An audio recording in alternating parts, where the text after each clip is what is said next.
Hi అండి.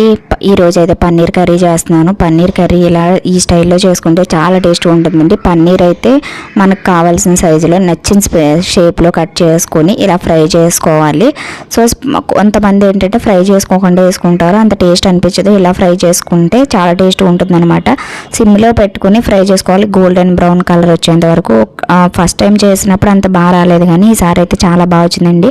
So ఇందులోకి మనకి స్పైసెస్ అయితే ముందుగానే నానబెట్టి పెట్టుకున్నాను. జీడిపప్పులు, ధనియాలు, జీలకర్ర, గసగసాలు, లవంగి మొగ్గలు, చెక్క ఇవన్నీ నానబెట్టుకుని ఒక హాఫ్ అన్ అవర్ ముందు మెత్తగా గ్రైండ్ చేసుకోవాలండి. ఈ మసాలా అయితే చాలా టేస్ట్గా ఉంటుందన్నమాట. అదే కడాయిలో నేను ఇంకా పన్నీర్ వేయించుకుని తీసేసుకున్న తర్వాత సన్నగా కట్టిన ఆనియన్స్, అలాగే టమాటాని కొద్దిగా ఉప్పు వేసుకుని బాగా మెత్తగా కొంచెం గోల్డెన్ బ్రౌన్ కలర్ వచ్చేంత వరకు వేయించుకుని, మరీ గోల్డెన్ బ్రౌన్ అవసరం లేదు, ఇలా వేయించుకుని చల్లార్చుకుని మెత్తగా బ్లెండ్ చేసుకోవాలి. అదే కడాయిలో బిర్యానీ ఆకుని వేసుకుని ముందుగా మసాలా